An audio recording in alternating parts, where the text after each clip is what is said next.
Hello students, Maths for Competitive Exam Part 12.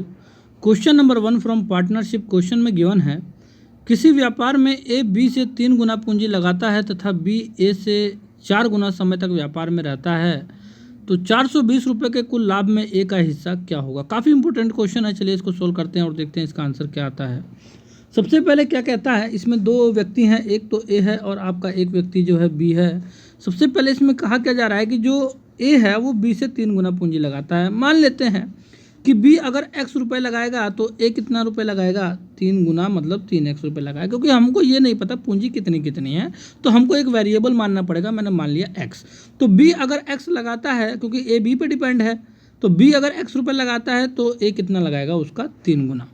अब आगे क्या कहता है कि बी ए के 4 गुना समय तक व्यापार में रहता है। इसका मतलब ये हुआ कि बी किस पर डिपेंड हो गया, ए पे।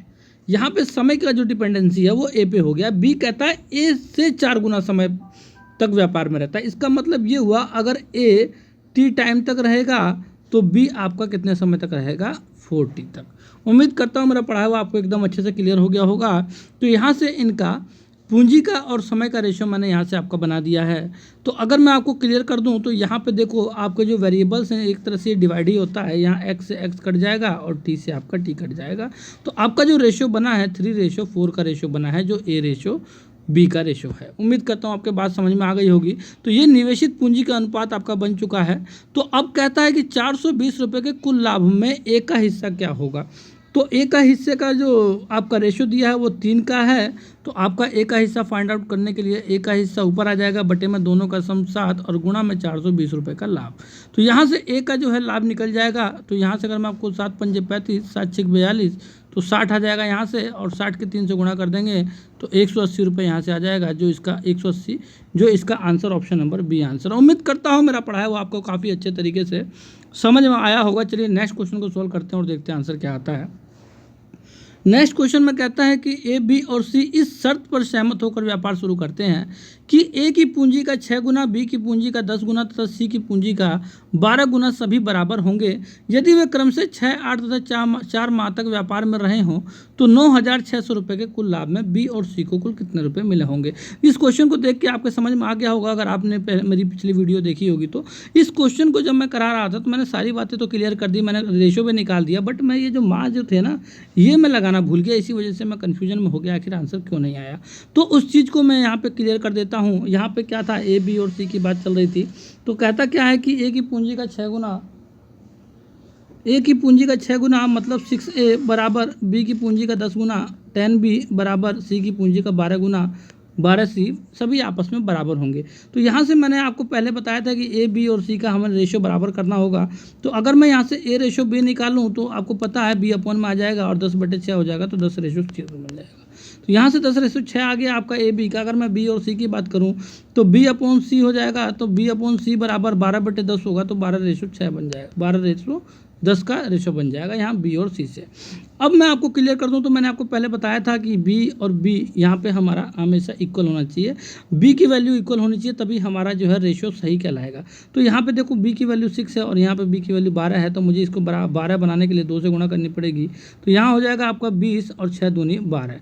तो यहाँ से ए बी और सी का जो रेशो आपका बन चुका है वो कितने का बन चुका है, यहाँ पे बन चुका है 20 का और 12 का और 10 का। तो ए बी सी का रेशो बन चुका है। अब हमको करना क्या था, हमको इनके माह जितने जितने समय तक ये व्यापार में रहे उनकी गुणा करनी थी, वही हम नहीं कर पाए। तो अब मैं आपको क्लियर कर दूं तो एक्चुअल रेशो अब निकलेगा जब हम इसकी गुणा करेंगे कितने। तो ये जो ए है ये 20 के अनुपात में जो उसका रेशो जो पूंजी है, 20 के अनुपात में उसकी पूंजी जो है वो 6 महीने तक लगाया, और जो बी है वो 12 के अनुपात में पूंजी जो है 8 माह तक लगाया, और इसके बाद जो सी है वो 10 की जो रेशो में जो इसकी पूंजी है वो उसने 4 माह तक लगाया। तो यहाँ से आपका एक्चुअल रेशो निकल जाएगा ए बी और सी का। फिर इसके बाद कहता है कि 9,600 के कुल लाभ में बी और सी को कितने मिले होंगे। पहले मैं इसको क्लियर कर दूं तो इसको पहले काट लेते हैं। तो ये हो जाएगा 4 एकम 4, ये हो जाएगा 4 दूनी 8 और ये हो जाएगा 4 पंजे 20। तो ये हो जाएगा 6 पंजे 30, ये हो जाएगा 6 पंजे 30, रेशो आपका ये हो जाएगा 12 दूनी 24 और ये हो जाएगा रेशो 10 का। अगर मैं इसको फिर 2 से काटूं तो ये बन जाएगा आपका 15, ये हो जाएगा 12 और ये हो जाएगा आपका 5। तो 15, 12 और 5 का रेशो आपका एक्चुअल आ चुका है और कहता है कि 9600 के कुल लाभ में बी और सी को कितने मिले होंगे। तो मैं आपको क्लियर कर दूं तो ये 15, 12 और 5 अगर मैं सभी को ऐड कर दूं तो ये हो जाएगा 15 और 12 27, और 27 और 5 कितने होते हैं 32। तो 32 बराबर हो जाएगा आपका 9600। ठीक है, तो यहाँ से 9600 आपका आ जाएगा। तो आपको पता होगा 32 तिहाई 96 होता है, तो ये हो जाएगा 300। तो 1 के बराबर आपका 300 आ चुका है। और आपको पता है बी और सी का कुल आपको रुपए बताने हैं। तो बी का यहाँ पे कितने का रेशियो है 12 का, और सी का कितने का है 15 का, तो 5 का है। तो 12 का और 5 का रेशियो दोनों को अगर मैं ऐड कर दूं तो बी और सी का कुल लाभ निकल जाएगा। तो 12 और 5 कितने होते हैं 17 का। तो यहाँ पे जब 1 बराबर 300 के है तो टोटल बी और सी का निकालने के लिए 17 बराबर कितना हो जाएगा, 17 से गुणा कर देंगे तो 17 तिहाई 5100 हो जाएगा, जो इसका ऑप्शन नंबर डी आंसर है। उम्मीद करता हूँ मेरा पढ़ाया हुआ काफ़ी अच्छे तरीके से आपको समझ में आया होगा। मेरा पढ़ाया हुआ अगर आपको अच्छा लगे तो ज़रूर हमारे चैनल को सब्सक्राइब करके ज़रूर एक जो है लाइक ज़रूर हिट कीजिएगा। और साथ ही साथ अगर आपको मेरे पढ़ाने में कोई भी प्रॉब्लम अगर आपको लगती है तो ज़रूर आप जो है कमेंट करके बताइएगा। मैंने आपको जो है, अब मैं आपको क्लियर कर दूं यहाँ से कि ये जो आपका 12, 5 और 15 का जो रेशियो आया था, ये हमने यहाँ पे माँ को भी ऐड कर लिया है, ध्यान रखना। और साथ ही साथ जब वो कहता है बी और सी को कुल कितने रुपए मिले होंगे, दोनों को सम करना है। तो हमने क्या करा, इनके रेशियो को सम करके 17 आया था तो मैंने 17 से गुणा कर दी। तो जब 1 बराबर 300 के है तो 17 बराबर 5100 का आ जाएगा। ओके स्टूडेंट, नेक्स्ट क्वेश्चन को सॉल्व करते हैं और देखते हैं आंसर क्या आता है। नेक्स्ट क्वेश्चन में कहता है ए बी का 4 गुना तथा ए सी का 3 गुना पूंजी लगाकर व्यवसाय करते हैं। यदि 1 वर्ष के बाद लाभ 3800 रुपये का हो तो उसमें ए का हिस्सा बी से कितने रुपए अधिक होगा। देखो क्या कहता है, ए बी का 4 गुना, इसका मतलब ये हुआ अगर मैं ए और बी की बात करूं तो ए है और एक बी है। तो ए जो है बी का 4 गुना, अगर बी 1 है तो ए कितना हो जाएगा 4। तो यहाँ से अगर मैं रेशो की बात करूँ तो ए रेशो बी जो है हमारा क्या निकल चुका है 4:1 का। अब दूसरी कंडीशन में क्या कहता है कि ए जो है वो सी का 3 गुना है। तो अगर सी मान लेते हैं 1 है तो ए कितना हो जाएगा 3। तो यहाँ से ए रेशो सी का रेशो कितना निकल चुका है आपका 3:1 का। ठीक है, तो कहता है कि यदि 1 वर्ष के बाद कुल लाभ अगर 3800 रुपये का हो तो ए का हिस्सा बी से कितने रुपए अधिक होगा। तो मैंने आपको पहले भी बताया था रेशो में हमारी वैल्यूज जो कॉमन होती हैं वो बराबर होनी चाहिए। यहाँ पे ए 4 है और यहाँ पर ए जो आपका 3 है, अलग अलग है। हमको बराबर करने के लिए यहाँ पे 3 से गुणा करना पड़ेगा और यहाँ से 4 से। तो ये 4 तिहाई 12 हो जाएगा और यहाँ पर रेशो 3 हो जाएगा और यहाँ पे 4 तिहाई 12 हो जाएगा और यहाँ रेशो 4 हो जाएगा। तो आपका ए की वैल्यू यहाँ पे ए बी और सी तीनों की वैल्यू जो है क्या क्या हो चुकी है हमारी, ए की हो चुकी है 12 है, ठीक है। इसके बाद बी की हो चुकी है आपकी 3 और सी की हो चुकी है 4, ठीक है। यहाँ पे तीनों का रेशियो हमारा निकल चुका है। तो कह रहा है कि कुल लाभ 3800 का है। तो मैं क्या करूँगा, इसमें ए का हिस्सा बी से कितने रुपये अधिक है। तो कुल लाभ अगर 3800 रुपये का है तो मैं इन तीनों को जोड़ देता हूँ। तो 12 3 15 और 15 4 कितना होते हैं 19। तो आपको मैं यहाँ से क्लियर कर दूँ तो ये 19 बराबर हो जाएगा आपका कितना है 3800 के, ठीक है। तो यहाँ पे 1 बराबर क्या हो जाएगा 19 दूनी 38 200 के। तो 1 बराबर अगर 200 के है तो पूछ क्या रहा है कि ए का हिस्सा बी से कितने रुपये अधिक है। तो देखो ए का हिस्सा बी से कितने रुपये अधिक है। देखो यहाँ पे ये बी है 3 और ए है कितना 12। तो यहाँ पे रेशो में कितना ज़्यादा है ए। तो देखो 12 में से अगर मैं 3 घटा दूँ ना तो आपका बचेगा 9। तो 9 ज़्यादा है, ठीक है ना। तो रुपए में जब ये 1 का हिस्सा 200 के बराबर है तो 9 से गुणा कर दूंगा ना तो डायरेक्ट आपका आंसर आ जाएगा। तो यहाँ हो जाएगा 9 बराबर आपका 9 दूनी 1800। तो इसका मतलब ये हुआ कि जब ये 9 ज़्यादा है तो इसका मतलब यहाँ पे 1800 रुपये ज़्यादा है, जो इसका ऑप्शन नंबर सी आंसर हो जाएगा। उम्मीद करता हूँ मेरा पढ़ाया हुआ आपको काफ़ी अच्छे तरीके से समझ में आ गया होगा। चलिए नेक्स्ट क्वेश्चन को सोल्व करते हैं और देखते हैं आंसर क्या आता है। नेक्स्ट क्वेश्चन में क्या कहता है कि जयंत 1,60,000 रुपये लगाकर एक व्यापार शुरू किया। 6 माह के बाद राजीव 1,20,000 रुपये लगाकर व्यापार में शामिल हो गया। यदि 18 माह बाद कुल लाभ 93,000 रुपये का हो तो उसमें से राजीव का भाग क्या होगा। तो देखो एक काम करते हैं, क्वेश्चन को काफ़ी इजी लग रहा है। सबसे पहले क्या कहता है 1,60,000 रुपये के साथ जो है उसने व्यापार को शुरू किया और 18 माह के बाद कुल लाभ बता रहा है। इस बात का बिल्कुल ध्यान रखना, बिल्कुल भी गलती नहीं होनी चाहिए। आपको यहाँ पे 18 से गुणा करनी पड़ेगी क्योंकि ये जो पूंजी जो निवेशित पूंजी है वो 18 माह तक इन्होंने निवेश कर रखा है। तो ये जयंत हो गया। अब बात करते हैं अगर राजीव की, तो राजीव 1,20,000 रुपये के साथ जो है वो 6 माह के बाद आता है। तो इसका मतलब 18 में से 6 जाएगा तो कितना बचेगा 12 माह तक इसने निवेश किया है।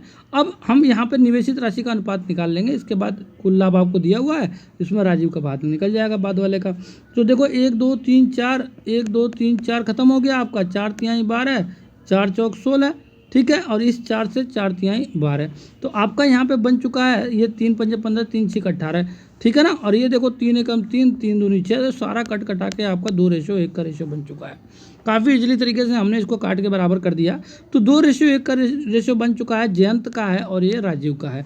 तो कह रहा है कि 93,000 के कुल लाभ में राजीव का भाग क्या है, तो राजीव का बाद वाला भाग है, 1 का भाग है, तो राजीव का भाग निकालने के लिए राजीव का भाग ऊपर रहेगा बटे में दोनों का सम और गुणा में टोटल लाभ 93,000 रुपये। तो यहाँ पे देखो 3 3 9, 3 एकम 3, 0 0 0, तो राजीव का भाग आपका सीधा 31,000 रुपये का आ चुका है, जो इसका ऑप्शन नंबर ए आंसर है। उम्मीद करता हूँ मेरा पढ़ाया हुआ आपको काफ़ी इजी तरीके से समझ में आ गया होगा। चलिए नेक्स्ट क्वेश्चन को सोल्व करते हैं और देखते हैं आंसर क्या आता है। नेक्स्ट क्वेश्चन में कहता है कि ए और बी क्रमशः 32,000 रुपये तथा 40,000 रुपये लगाकर एक व्यापार शुरू करते हैं। कुछ माह बाद सी भी 48,000 रुपये लगाकर उनके साथ जा मिलता है और 15 महीने के बाद, 15 महीने की बात कर रहा है, ध्यान रखना 12 महीने की नहीं है। यदि ए बी सी को क्रमशः 2,000, 2,500 और 2,400 रुपये का लाभ प्राप्त हुआ हो तो सी कितने माह बाद व्यापार में शामिल हुआ। काफ़ी इंपॉर्टेंट क्वेश्चन है, देखते हैं इस क्वेश्चन को। तो सबसे पहले क्या कहता है कि 15 महीने की सबसे पहली बात तो ये आ गई कि 12 महीने का नहीं है। तो ए जो है 32,000 रुपये लगाता है और वो कितने महीने तक रहता है, आपका 15 महीने तक रहता है, 15 महीने तक। इसके बाद क्या होता है, आपका जो बी है वो 40,000 रुपये लगाता है, 40,000 रुपये लगाता है और ये भी 15 महीने तक व्यापार में रहता है। और कहता है कुछ माह बाद सी भी आ जाता है, तो कुछ माह बाद कह रहा है, हमें नहीं पता कितने माह।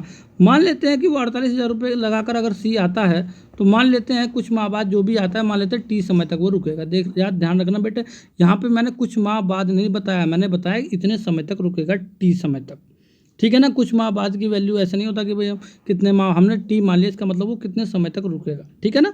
टी का मतलब होता है कितने समय, जब ये 15 महीने तक रुक रहा है, ये भी 15 महीने तक रुक रहा है। यहाँ अच्छा हुआ मैंने इसको सही कर लिया, बाई चांस अगर ये गलत हो जाता तो आंसर में प्रॉब्लम आती है आगे चल के। तो ये 15 महीने तक दोनों रुक रहे थे, तो ये 15 महीने तक नहीं रुक रहा है, ये तो हमने मान लिया टी समय तक रुक रहा है। तो यहाँ से इनके लाभ का रेशो अगर मैं बता दूँ तो यहाँ देखो 2,000 है, यहाँ 2,500 और यहाँ पे 2,400 है।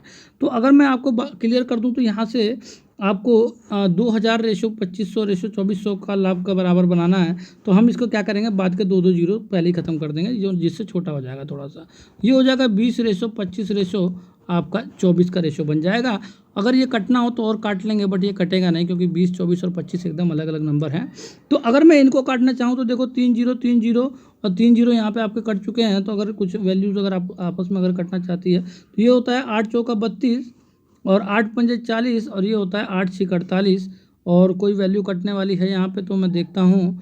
तो अभी देखते हैं इसको कैसे करना है। कह रहा है कि सी कितने माह बाद व्यापार में शामिल हुआ। तो हमें कोई ज़रूरी नहीं है कि हम तीनों को एक साथ लेके चलें, हम चाहे पहले को या लास्ट वाले को ले लें, क्योंकि हमें टी की वैल्यू निकालनी है, या तो हम दूसरे को लास्ट को लेके चलें, बात एक ही है, किसी को भी ले लेते हैं। तो एक काम करते हैं, हम दूसरे को लास्ट को ले लेते हैं तो ज़्यादा बेटर है, क्योंकि पहले को लास्ट को भी ले लो, मर्जी है, किसी को भी ले लो, आपको आंसर चाहिए। तो 15 पंजे क्या हो जाएगा दूसरे वाले में 75, तो 75 बटे आपका हो जाएगा 60 और बराबर यहाँ से आ जाएगा आपका 25 बटे 24, ठीक है। यहाँ पे भी तुम्हें दूसरा और लास्ट ही लेना पड़ेगा, ध्यान रखना।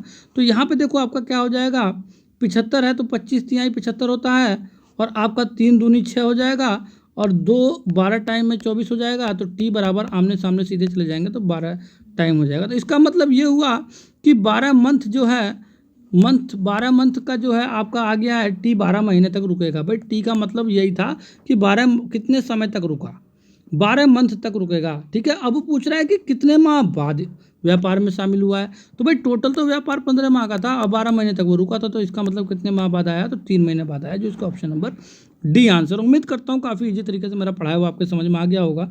चलिए नेक्स्ट क्वेश्चन को सोल्व करते हैं और देखते हैं आंसर क्या आता है। नेक्स्ट क्वेश्चन में कहता है ए तथा बी क्रम से 10,000 रुपये तथा 15,000 रुपये लगाकर एक व्यापार शुरू करते हैं। 3 महीने के बाद ए 2,000 रुपये और निवेश कर देता है, बी 5,000 रुपये वापस ले लेता है।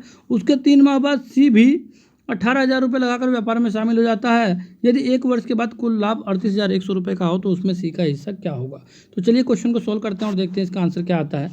सबसे पहले क्या कहता है कि ए जो है 10,000 रुपये लगा कर निवेश करता है और ये टोटल कितना 1 वर्ष की बात कर रहा है, इसका मतलब 12 महीने की बात कर रहा है।